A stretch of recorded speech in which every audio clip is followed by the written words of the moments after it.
much. My name is Anthony Karumba, the national spokesperson, Bunge la Mwananchi Youth Wing. And welcome all fellow Kenyans and members of the Fourth Estate to our national press briefing, today being on 28th of June, 2025. Fellow Kenyans, today I address you not just as a citizen of this republic, but as a witness and participants in a defining chapter of our national history. On June 25th, 2025, young people, patriots, peaceful and determined, gathered in the hearts of our capital to honor the lives of those who tragically fell on the same date, exactly a year ago, during protest against the controversial finance bill. They came in peace. They carried no weapons, only their voices, their hopes, and the dream of a just Kenya. Yet once again, the streets of Nairobi bore witness to unnecessary violence, tear gas, brutality, and sadly, more loss of innocent lives. Medical tents meant for the wounded became targets of the state-sanctioned force. Property was damaged, shops were looted, and lawlessness was allowed to thrive under the very eyes of those charged with maintaining peace. It is important that we ask ourselves the difficult questions. Who introduced the violence? Who stood by the goons and thugs to terrorize innocent citizens? Who politicized pain and turned genuine cry for justice into what they now brand as anarchy? We know the answer. The pattern is clear. When young Kenyans cry for justice, the government responds with force. When citizens ask for accountability, the state answers with fear tactics. When people demand change, the response has been intimidations, abductions, and even extrajudicial killings. The leaders who label the youth as lawless, you taught them by example. You showed them that impunity thrives at the top. And now, the lesson you delivered have full circle. But even in their anger, the young people stood with more honor, more unity, and more purpose than many in high office. To the president and the cabinet and the security apparatus, this is no longer a generational fight. This is a fight for Kenya's soul. It is a call for accountability, justice, and a better future. We demand an immediate and public apology for the killings and brutalities, independent investigations into every life lost and every act of state violence committed, the resignation and removal of officials who authorized lethal force on peaceful citizens, transparent reforms in governance, economy, and youth inclusion in national decision-making. And we remind you, Kenya belongs to all of us. No government has ever silenced a united people. No bullet has ever stopped an idea whose time has come. We are no longer afraid. The soil of this nation now carries the voice of the fallen, and their cry is clear. It is not over until justice is done. We stand today in a turning point. Either we choose reconciliation, truth, and healing, or we sink further into darkness of state impunity. To the young people of Kenya, your courage has lit a torch that will not go out. History is watching, the world is watching, and future generations will remember this moment as the Kenya began to reclaim itself. Live long, Kenya. Long live the spirit of unity. Long live the people's struggle for justice. Long live Kenya. Thank you very much. This is what we are saying as the young people of this nation. We know that we cannot live in a nation where fear is the order of the day. Every time we get outspoken, it's either abduction, It's either the Subaru Boys comes for you, or else it's either you are assassinated or killed. But this is not the kind of a nation that we call home.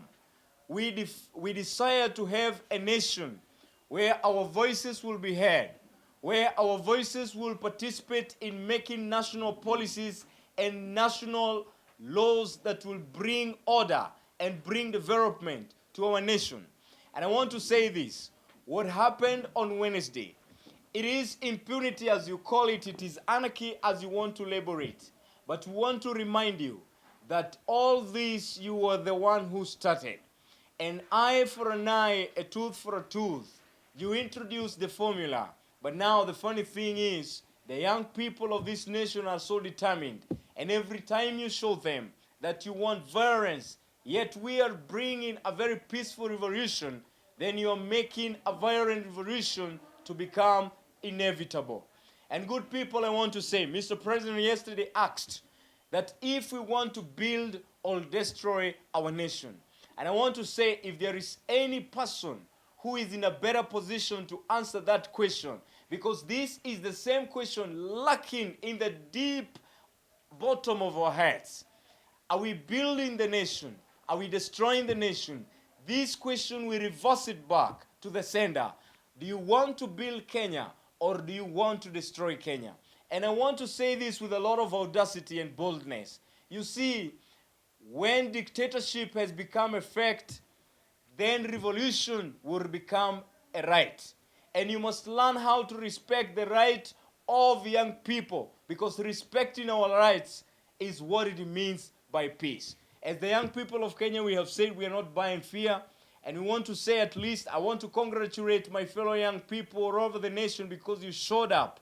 And in the spirit of solidarity and oneness, we showed them that together and united, we are standing and we are strong. And I want to keep encouraging our people. There is hope at the end of the tunnel. And I want to tell you, there is no greater light than the light of unity. It is the only thing that will illuminate the corners of this Kenya and bring us a better nation that we desire to have. A nation that one time the same president who comes to respond to us with violence, he told us that at some point when he was a chicken seller, he had a dream of one day leading this nation. And yet he was given a good, tranquil environment to dream and to become. Yet as the young people, do you want to tell us that it's the end of dreaming? It is the end of becoming. We cannot agree as young people. Our VP comrades. We want to say, this is our time. This is our time as the young people. And not just online, but on the front line. We want to be more organized. And this moment, we have to turn it into a movement that will bring flourishment to our nation. And of course, with me here, I'm not alone. I am with my head of communication. Welcome, sir. Welcome, sir. What do you have to say about it? Professor George Saitoti once said, there comes a time in a nation where the nation is bigger than an individual. And that time has come. There is a need for the government to wake up. The need for the government to understand that these youths that they keep on calling children are not children. They are citizens of this country. And they are hopeless. At the end of the day, in the villages, they have gone to school, they have gone to universities, they have gotten their degrees, but unfortunately, they are hawking on the streets. These people are hopeless. They cannot put food on their table. And there is nothing that you can ever tell a hungry man. And a hungry man, as we are ever told, is an angry man. And when they are angry, when they come to the streets, and when they demand for their nation, for accountability, we can hear that 900 million Kenya shillings is being put aside to renovate State House. Well, at the same time, the educational sector is in crisis. We cannot be able to fund our hospitals. There is no medicine in our hospitals. So we ask the fundamental questions. The government, where are your priorities? And as the youth of this nation, there is nothing that we are demanding, such as accountability. We want accountability. And to Kipchumba Murkomen, the so-called lawyer, we are going now to address you directly as youths. At the end of the day, you have called for the killing of the youth when they approach police station despite having grievances. We have grievances not with the police officers. We have grievances with a system that does not reward merit. A system that rewards who you know in the government rather than what you know. That is a system that we want to dismantle. That is why we are getting out in the streets. We are not getting out in the streets because of anything else. It is because this society that has been created has failed us. And at this point, we are not begging anymore. And as you have seen in the streets, we are no longer begging.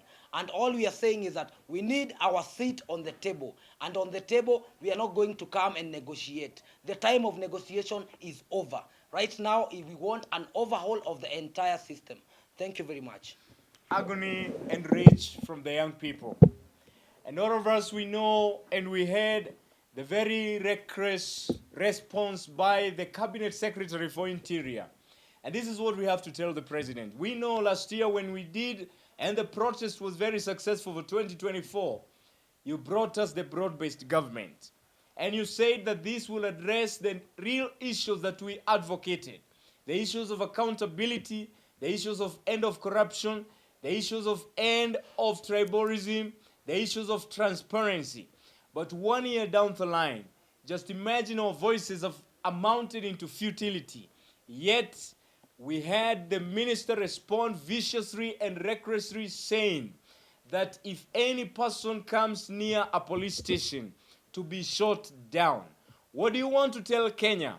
Have you reached to a point of becoming that inhuman? Are you drunk of power, good people? Until when did we reach here as a nation that we are becoming inhuman? That you want now to tell us that in our own nation we operate with impunity. And young people, I want to tell you all around the corners of this nation, let us not buy into fear. Young people of this nation, there is no ever single dream that has ever been achieved. Any great achievement has never come without a youthful dream.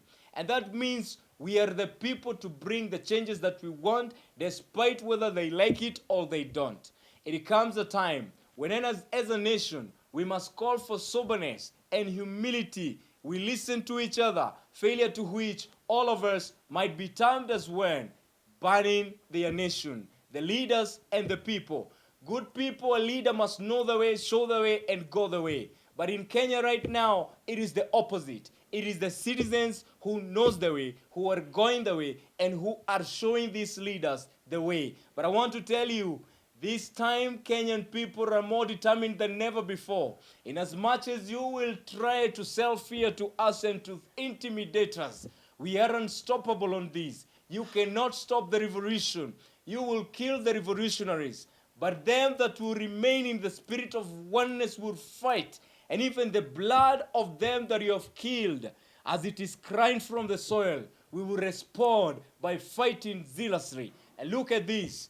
If from now, going forward, before Saba Saba, we don't hear the nation and the president of the state addressing this very reckless statement that we heard from the cabinet secretary, nobody will stop this from going on. Let's now hear from our organizing secretary. I want to address one quack lawyer by the name Murkomen, a person who has never appeared beyond the bar and won any case. A person who was once given, was once a minister of sports, he failed. Minister of transport, he failed. Now a minister of CS, and is failing terribly. The inflammatory statements that Murkomen made on Thursday has awakened the youths of this country. I want to tell the current KK government that the only thing that the youths of this nation have understand that this government listens only to protest.